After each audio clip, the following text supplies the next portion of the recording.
So I thought I'd actually recap more of what I have been feeling and going through, a little bit more behind the scenes versus simply just, this is what I did, this is what I saw. I think you can see some of those things from the videos, and if you've been watching on Instagram, you've probably seen little clips of things anyways. So I want to make this interesting for you, and also meaningful for me too. So what I wanted to talk about is around how I felt in Kochi and just some of the experiences that stood out to me.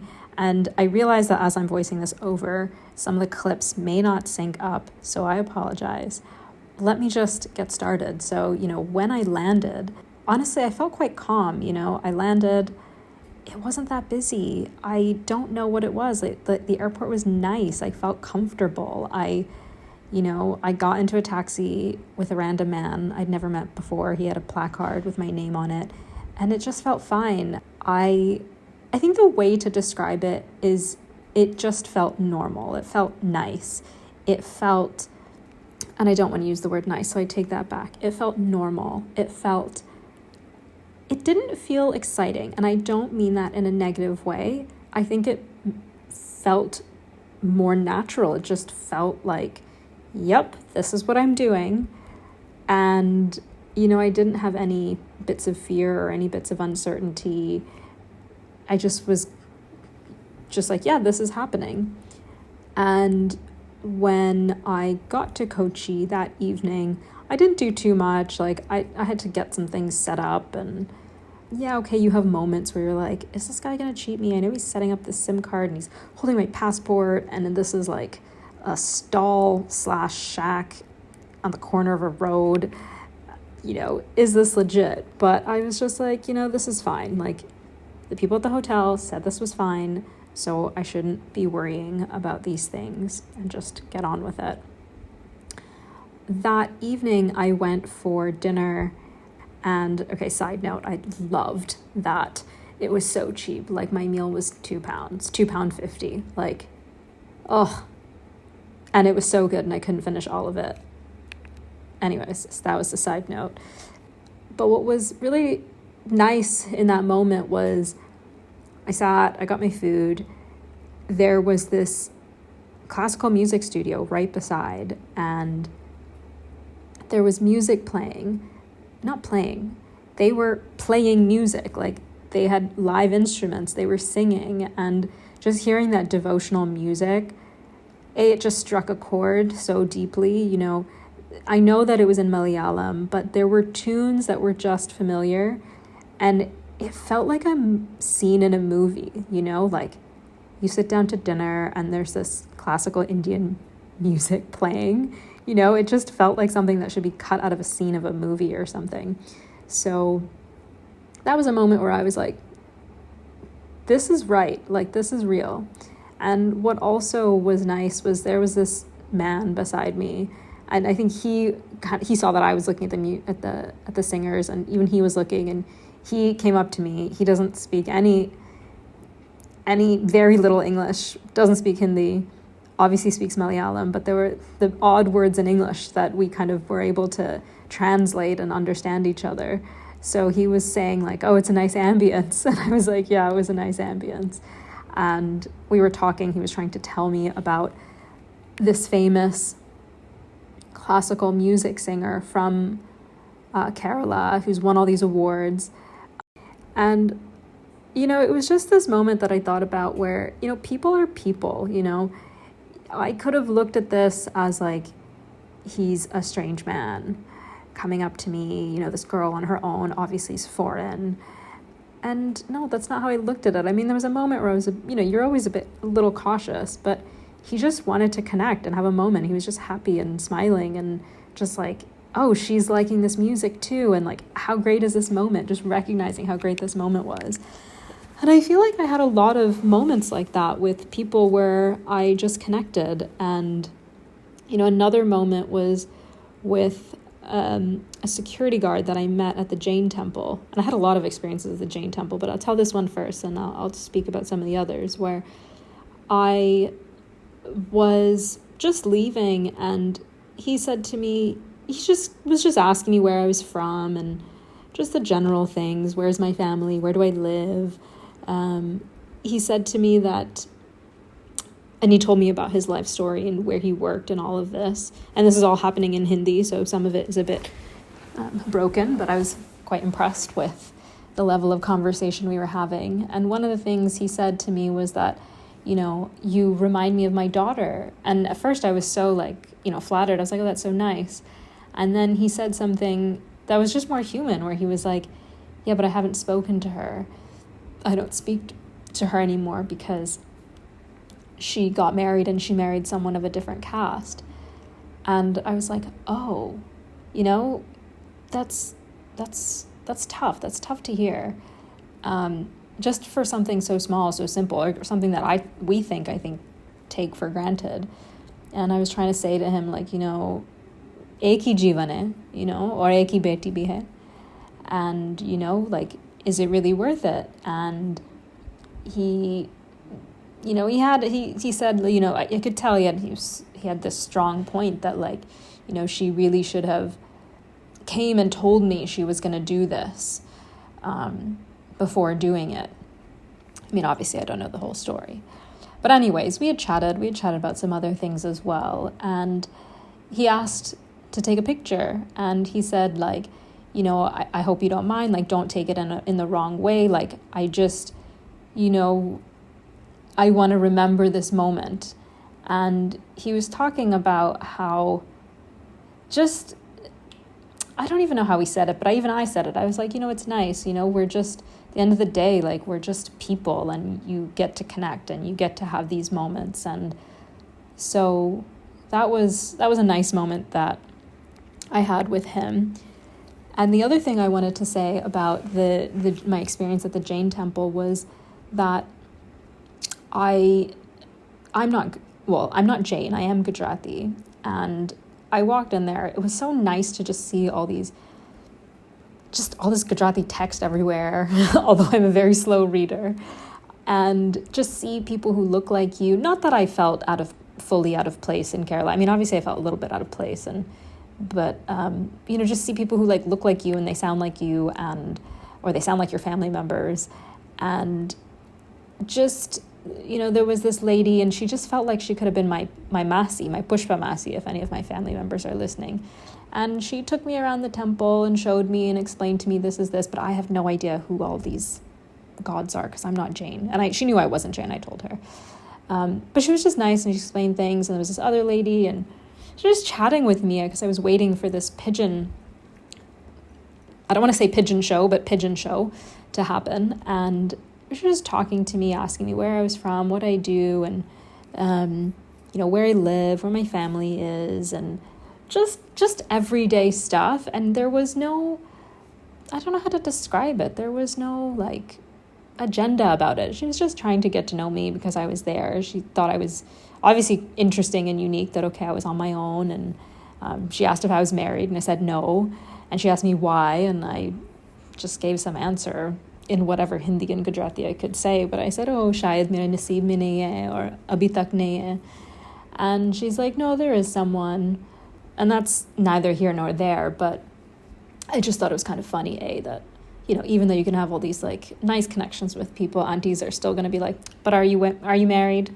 Anyway, she was really sweet. She talked to me about how she's traveled all over South India. She loves traveling through South India, all the places she'd been to, some places she had recommended that I go to, places I'd never even heard of. I thought it was really cool to meet an auntie who was all into traveling. And she ended the conversation by saying, come for dinner. How long are you in Kochi for? Come to my house. I'll make you Gujarati food. She's like, I can make you South Indian food. I can make you North Indian food. I can make you Gujarati khana. And it's just so real and simple. And it wasn't I could tell she meant it. She just was happy to meet another person and for us to have some type of connection. So that was really lovely as part of that as well. And yeah, I've just met a lot of really cool people along the way. And I think, for me at least, when I meet people, I learn a lot through that, and I have different experiences, and I think some of these experiences are more than just coincidences. So this morning, I had said to myself, I'm going to go for a walk by the water in the morning, and I wanted to do it early. Actually, as I'm saying this, oh my God, things are crazy. It's going to be good. I wanted to go for a walk in the morning, and it just didn't happen. I got up, I did some yoga on my bed, so not perfect, but actually, I'm going to rewind. I got up, I did some yoga on my bed, so I had that part of my morning routine. I wanted to add a walk to that, but as I was leaving to go for a walk, I forgot my sunglasses, so I had to come back, and because I came back, I bumped into this couple that is staying on this floor, and I don't know, I just started saying, oh, hi, how was your time?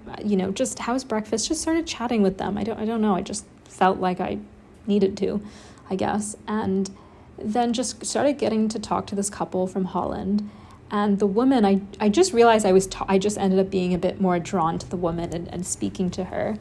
And as we spoke, it turned out that she's a coach and that she has a very strong spiritual aspect to her as well. She talked about mediumship and how, it's something that we're all capable of. We're all capable of being a medium and being able to speak to, whether you call them spirit guides, ancestors, people who've passed away, and using that along with your intuition to sort of ask questions, find answers, and so forth. And I probably am not explaining all of this fully, but this is sort of the gist that I got.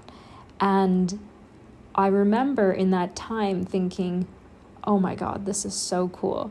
I was asking her questions, and inside of me, I was saying that, like, I really want to ask her if she can give me like advice or like give me a tool that I can use, because when you meet people, it's nice to say nice things to them, but it's also, if you meet people who have skills, we should be asking them for advice, right? Like, let's say tomorrow I've already met Sonali, but let's say I met Sonali, then you should ask them for advice. Like, what makes them good, or what advice would they give to an up-and-coming dancer, for example? So anyways, that was a long tangent, but I'm learning. And I wanted to ask her, like, can you give me like a little secret, a little advice? And she must have read my mind or felt what I was thinking. The reason I say felt is because that is the sense that she says that she uses for mediumship. And she did give me some advice. She said that, I was telling her about some of my interests, and she's like, oh, well, because you like music, what you can do is get yourself into like a semi-meditative state. And then when you're in that state, when you're sort of like in the zone, ask your question, ask whatever question it is you have, and then allow yourself to write and see what comes out, and just trust what you write. And she said the first few times you do it, it'll feel weird and you won't really trust it or whatever. But in time, it'll be something you can cultivate. And I loved that, especially because the coach that I have been working with gave me a couple of journal prompts to work on. And when she said that, I was like, I'm going to use this. So later in the day, not that later, but later in the day, I put on a song. I put on a song that I had recently heard, and it was a Sufi song. And Sufi music sometimes just really gets me. And so I put it on, I'm listening to it, and then I just felt like dancing. So I started dancing. Just not dancing the way you see me in dance videos, but just moving and trying to be in tune, just going with whatever movement wanted to come my way. So I did that. And then when I felt ready, I just sat and started writing what came to me. And I'll say it was the first time I did it, so it didn't feel like super enlightened, but there were definitely things that were very clear. And what was interesting is the way I wanted to answer the question was more around feeling as opposed to some of the objective pieces of things. But I also just leaned into that, and I was like, well, I'm going to start with writing out all of the feelings that are coming up. And feelings are also positive, just to pause. They were all positive in this case, actually, and intended to be. Sorry to be cryptic, but I'll talk more about that later. And so that was that experience. And it was just something that happened like very organically, but at the same time was quite destined, right? Like I was supposed to go on this walk, but I forgot my sunglasses. And if I hadn't forgot my sunglasses, I wouldn't have met them. And now that I talk about this walk, I realize why I wasn't supposed to go on that walk at that particular time. Because if I had gone on a walk, and where I wanted to walk was to go walk by the beach where the fishing nets were, just to be by the water, I recognize I was supposed to meet someone at that beach. But if I had gone at that time, which was around 9 o'clock, I wouldn't have met him. And this is why I know this, because in the evening, I was like, okay, let me go for this walk. So I went for a walk by the beach, and I was rushing. I missed sunset. I was trying to get there for sunset, and I just missed it. I got a bit of it. So I'm trying to take some pictures, and this guy comes up to me and he says, hey, can I take your picture? And he had a Canon, he had a bougie camera in his hand. And I was like, sure. Also I don't care. What are you going to do? So he takes my picture, and he takes a couple, and then we start chatting, and he tells me he's an amateur photographer and that he just has been doing this for the past couple months, and every day he comes in the morning between 6 and 8 a.m. and in the evening at sunset after work just to take photos, because he just loves taking photos. And he showed me some of his photos of just people, just the most ordinary people, couples, just a guy holding a towel, just really cool, natural photos. My photos that he took didn't turn out that great because it was already quite dark, so he had to use the flash sometimes, and then you would just see my greasy face and my greasy makeup. And I'm not saying that to be self-deprecating. He was yeah, these photos aren't great. He's I wish I had met you 10 minutes earlier. He's the photos would have turned out great. But if I'd gone at 9 a.m., I would have missed him. Anyways, he did ask for me to join him tomorrow morning.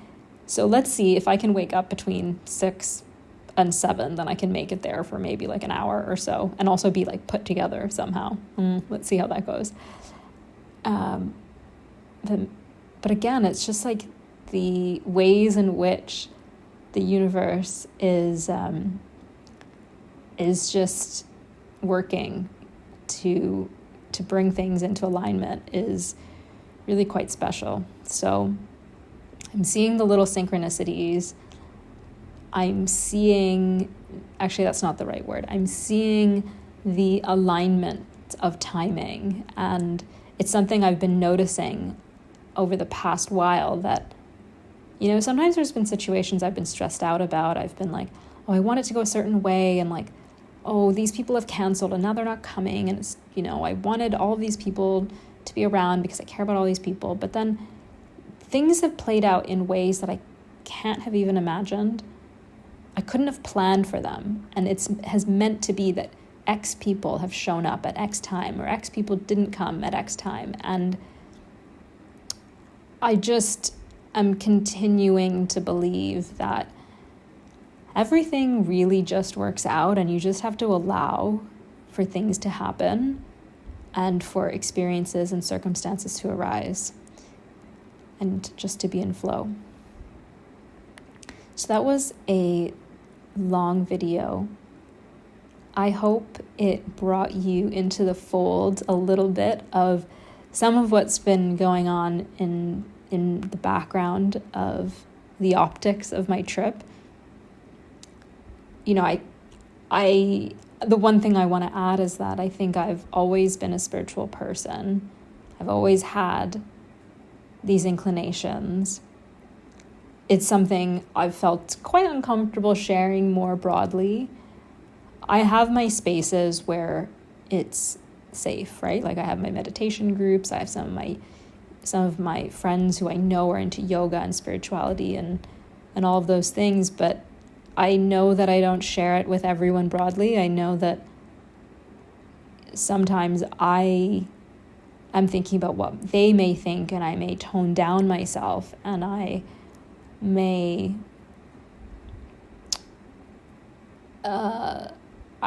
it's funny, sometimes I lose my voice when I try and talk about it with other people, whereas there's other people that I feel so comfortable with, and I can be like, oh yeah,